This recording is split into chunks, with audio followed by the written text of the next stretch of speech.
एक गुब्बारा बेचने वाला था। क्या बेचता था? गुब्बारा। जब भी उसके गुब्बारे नहीं बिकते थे, वो गुब्बारे बेचने वाला हवा में रंग बिरंगे गुब्बारों को उड़ा देता था।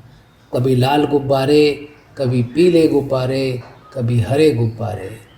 बच्चे उड़ते हुए गुब्बारे को देखते थे और आकर गुब्बारा खरीदते थे। एक दिन गुब्बारे वाले के पास एक काला गरीब बच्चा आया। कौन सा बच्चा? काला गरीब बच्चा। और गुब्बारे वाले से बोला, अंकल अंकल अंकल, आप रोज लाल गुलाबी पीले नीले हरे गुब्बारे उड़ाते हो, कभी काला गुब्बारा नहीं उड़ाते। क्या काला गुब्बारा उड़ेगा क्या? आप बताओ विद्यार्थी मित्रों, काला गुब्बारा उड़ेगा क्या? गुब्बारे वाले ने एक काला गुब्बारा लिया, उसमें हवा भरी और गुब्बारे को उड़ा दिया। वो काला गरीब बच्चा खुश हुआ, लेकिन 2 मिनट के बाद फिर उदास हुआ। गुब्बारे वाले ने पूछा, अरे बेटा, अभी तो खुश था, अभी उदास क्यों हो गया? काले गरीब बच्चे ने बताया, अंकल, ये काला गुब्बारा तो उड़ गया, लेकिन मैं तो काला हूँ, मैं तो गरीब हूँ। लोग कहते तेरे पास साधन नहीं है, तू आगे नहीं बढ़ पाएगा। अंकल, ऐसा कोई रास्ता है कि मैं भी गुब्बारे की तरह आगे बढ़ सकूं, ऊपर जा सकूं? गुब्बारे वाले ने उसे समझाया, बेटा, तुमने देखा, मैं जिस भी गुब्बारे में गैस भरता हूँ वो गुब्बारा उड़ता है। इसका अर्थ ये हुआ कि गुब्बारे को उड़ने के लिए रंग से कोई मतलब नहीं है, सिर्फ और सिर्फ हवा से मतलब है। उसी तरह से किसी भी विद्यार्थी को आगे बढ़ने के लिए काले गोरे से मतलब नहीं है, अमीर गरीब से मतलब नहीं है, सिर्फ एक चीज़ से मतलब है। क्या चीज़ से? कि उसके मन में आगे बढ़ने की इच्छा है क्या? क्या वो सकारात्मक सोचता है? अगर वो सकारात्मक सोचता है और यह सोचता है कि मैं आगे बढ़कर ही रहूँगा, तो एक दिन वह बच्चा जरूर आगे बढ़ता है। और तुम कहते हो मेरे पास साधन नहीं है। तुम्हारे पास 3 साधन है बेटा। साधन नंबर 1 दिमाग, साधन नंबर 2 24 घंटे समय, और साधन नंबर 3 शक्ति। अगर तुम दिमाग को, समय को और शक्ति को अपने आप को आगे बढ़ने में लगाओगे तो तुम जरूर आगे बढ़ोगे। वो काला गरीब बच्चा बोला, हाँ अंकल, मैं समझ गया। मैं आज से सकारात्मक सोचूंगा। मैं आज से यह सोचूंगा कि मुझे हर हाल में आगे बढ़ना ही बढ़ना है, और मैं आज से अपने दिमाग, समय और शक्ति का अपने आप को आगे बढ़ने में उपयोग करूंगा। और वो काला गरीब बच्चा काफ़ी आगे बढ़ा। जब वो काला गरीब बच्चा आगे बढ़ सकता है, तो क्या हम और आप आगे नहीं बढ़ सकते हैं? और विद्यार्थी मित्रों, मैं आपको आपके बचपन की बात याद दिलाता हूँ। बचपन में चलने के पहले आप बार बार गिरे थे, हाँ या ना? और हर बार गिरने के बाद आपने फिर से उठकर चलने का प्रयास किया था। अगर आप बार बार गिरने के बाद उठकर चलने का प्रयास नहीं करते, तो आज चलना सीख पाते क्या? नहीं। जब आपने ए लिखना शुरू किया था, तो ए के ऊपर ही बार बार प्रैक्टिस किया था, हाँ या ना? और बार बार प्रैक्टिस करते करते आप ए लिखना सीख गए। आज भी आपको कई सम्स का नॉलेज नहीं है। टीचर आपको पढ़ाते हैं, आपको बार बार प्रयास करना है। क्या करना है? बार बार प्रयास करना है। अगर आप बार बार प्रयास करेंगे तो ए की तरह बाकी चीज़ें भी सीख जाएंगे, हाँ या ना? और प्रयास करना किसके हाथ में है, आपके या हमारे? हमारे। और प्रयास करने से आगे कौन बढ़ेगा? अगर बार बार प्रयास किया जाए तो आगे बढ़ना आसान है कि मुश्किल है?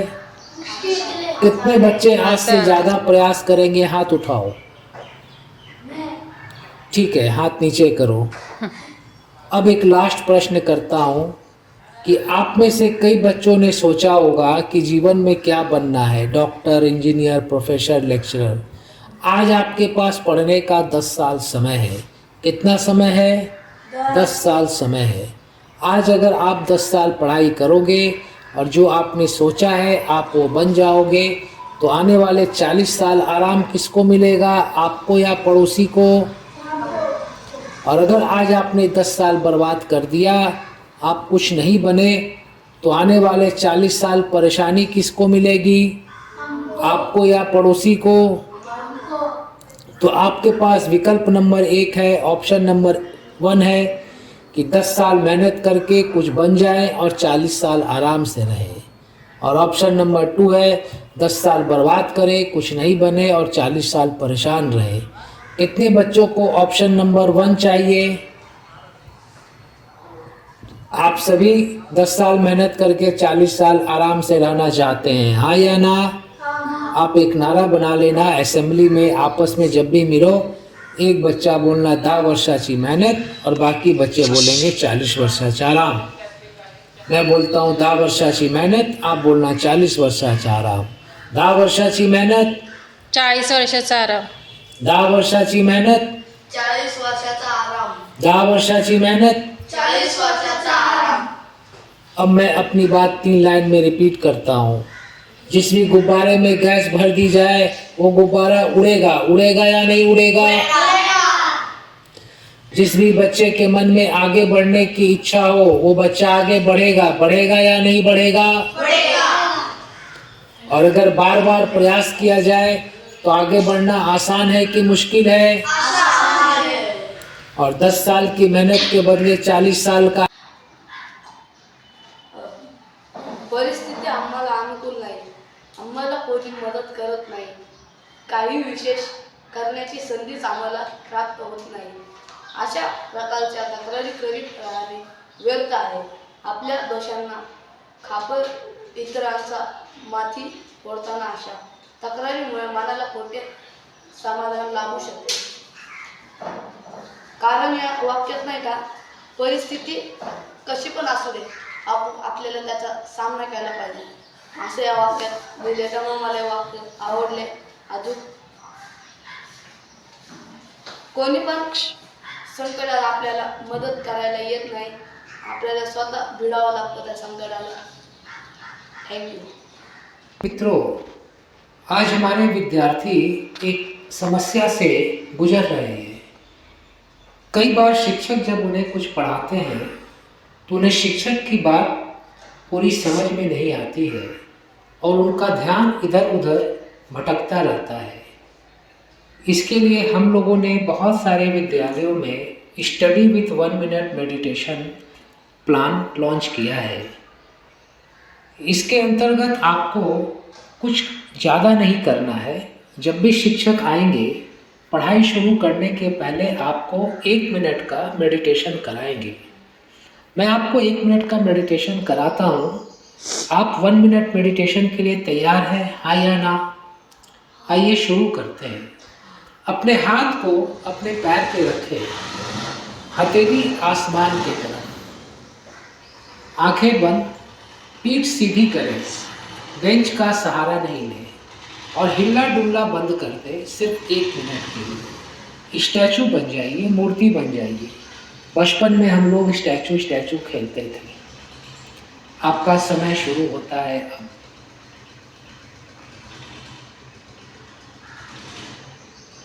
आपकी हथेली आसमान की ओर, पीठ सीधी है, आंखें बंद है, हाथ पैर के ऊपर रखे हैं। आप मूर्ति बन गए हैं, हिलना डुलना बंद है और आपका ध्यान आती जाती सांसों पर। सांसें आ रही हैं और सांसें जा रही हैं।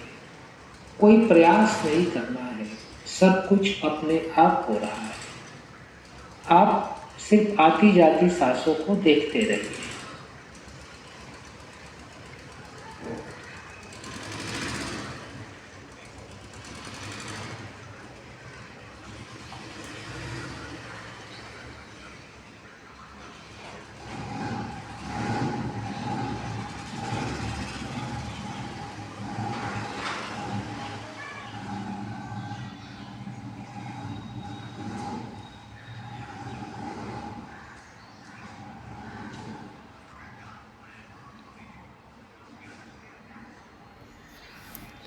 अब दोनों हाथों को आपस में घर्षण करें, रब करें, शक्ति पैदा करें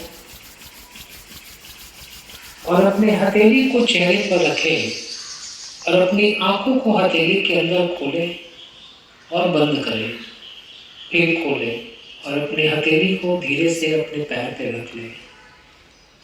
आपका मन तो शांत हुआ? यस और नो? अब इस शांत मन से आप जब भी शिक्षक की बात सुनेंगे, शिक्षक की बात आपको ज़्यादा समझ में आएगी और आपके मेमोरी में स्टोर हो जाएगी। और आप जब एग्जाम में प्रश्नों का उत्तर देने बैठेंगे तो आपकी मेमोरी आपको आंसर सप्लाई करेगी। जब भी शिक्षक आएंगे हर पीरियड में, पढ़ाई शुरू करने के पहले आप सिर्फ 1 मिनट मेडिटेशन करें ताकि आपका मन शांत हो जाए और पहले वाले पीरियड में आपने जो पढ़ाई की है वो आपके दिमाग में एब्जॉर्ब हो सके, स्टोर हो सके। आप करने के लिए तैयार हैं? कर पाएंगे? यस और नो? यस। Thank you. अपयश मिळत असेल तर याबाबत दुःख करत बसू नका, कारण हा अनंत आहे. वाढवण्याचा प्रयत्न करा व सतत प्रगतीच्या दिशेने पाऊल टाका. सतत कर्तव्य करत राहा. आज नाही तर उद्या तुम्ही नक्कीच यशस्वी व्हाल. मोठा जागी व्हा आणि नका जोपर्यंत झेलत असेल. जीवनात चढ उतार हे येतच असतात. नेहमी हसत राहा. असा चेहरा काय कामाचा दिसत नाही. कारण काळापासून तितकेच सावध राहा जितके एखाद्या पिसाळलेल्या पृथ्वीपासून असतात. प्रत्येक सणाचा व संधीचा उपयोग करून बस खाली पुढे.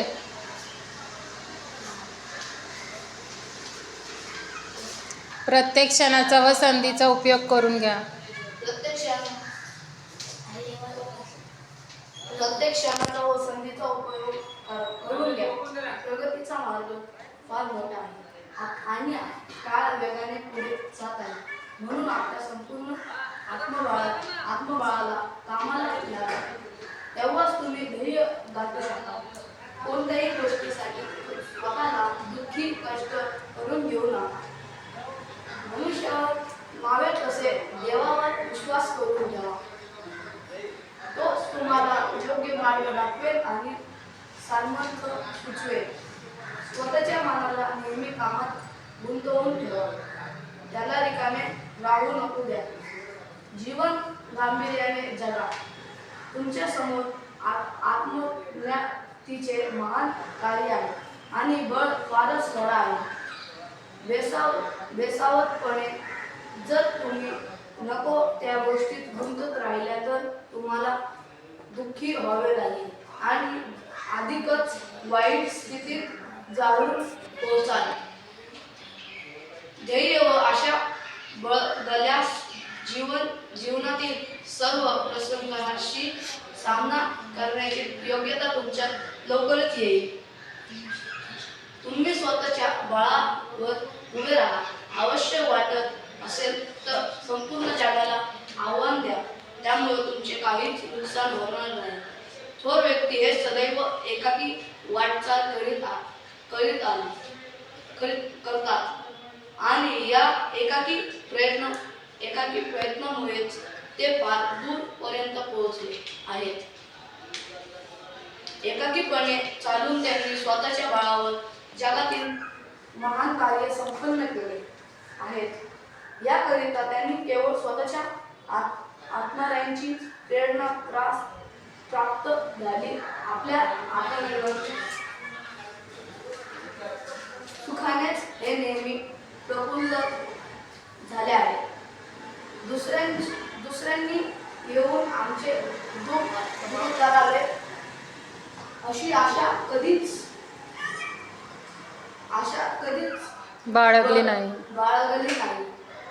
स्वतःच्या वृत्तामध्येच त्यांनी आपला आश्रय शोधला आहे. त्यांनी आपला एकटेपणा हेच जीवनातील परम सत्य होय. परंतु एकटेपासून घाबरणे, त्रागा करणे, कर्तव्य पथावरून विचलित होणे हे महान पाप होय.